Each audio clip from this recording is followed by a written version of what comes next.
We do an examination under UV light before we start cleaning the painting. That shows us what kind of coatings may have been used, previous restorations become visible, not always, but often. So just another non-destructive tool in our arsenal before we actually start treatment.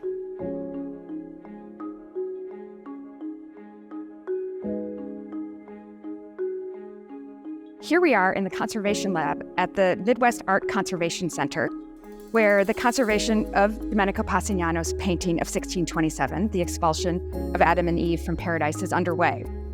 This was given in 2020 as a gift of John Morton Morris in honor of Patrick Noon, curator emeritus now of Minneapolis Institute of Art. The conservation is funded by the Bank of America Art Conservation Project. Passignano's style is very much rooted in a kind of earthy naturalism. So you get these wonderful sort of fleshy figures of Adam and Eve. And this is the Garden of Eden. And they've taken a bite from the tree of knowledge, the apple, and they've discovered their nakedness. And so they're being banished from the Garden of Eden. And what I love when one gets into looking really closely at this painting, you get to see all these wonderful animals in the Garden of Eden. Beyond the serpent, who's also being punished by God, you have this goat, which is executed in just a handful of brush strokes. I think it's just really remarkable. Passignano was a very successful painter in Rome, but he did have technical problems a lot of the times with his paintings, and he would often have to repair them and conserve them within his lifetime. So right now we're cleaning, we're removing the natural resin varnish that's on the surface, and with that is coming off any retouching, and you can see in certain areas that this area has already been cleaned. I think the painting is structurally stable. It's healthy structurally. However, I think it's really hard to see the composition and the details. The varnish contributes a lot to that. It's just very glossy. It's really hard to light this painting in the galleries. And we also hope for some more of the details to come out, particularly in areas that are heavily overpainted, perhaps discover some new details. We're taking off a lot of overpaint that covers some of the original paint layers. So when we're ready to in-paint, we're gonna really focus on just covering areas of loss without going over original paint. We also want to add that we're not trying to make this painting look new. It has a long history, it has condition issues. Some of it may be due to the artist's technique. So we're not trying to make it new in any way. We're just respecting the original and respecting the artist's intent. So the painting came in with a really dark, yellowed, discolored varnish, natural resin varnish. We have removed as much as we could in terms of the varnish in previous in-painting.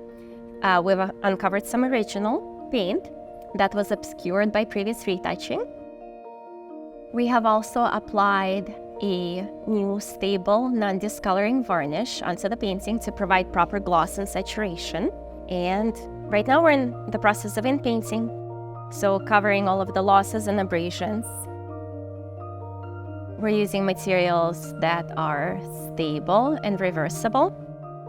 So we're not going over any original paint, just working with tiny little brushes and trying to match the color the best we can.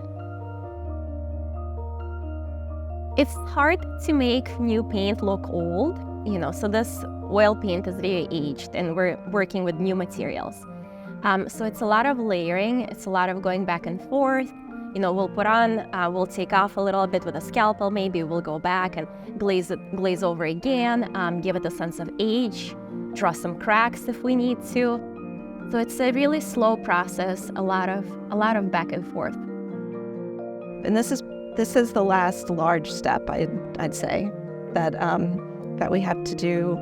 We will put a couple more varnish layers on the surface. So we'll layer in painting and varnish so that we build up a nice gloss, like a really nice even gloss.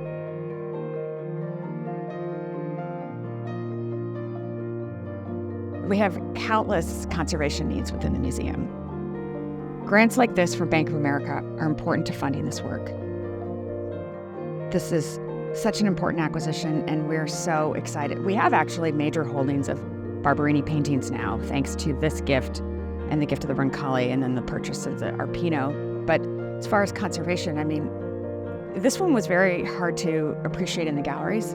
You know, this and the Roncalli was so heavily varnished and so dark, and so you couldn't really see the details. So this will be a huge improvement and really bring it back to life and restore what it looked like in the 17th century.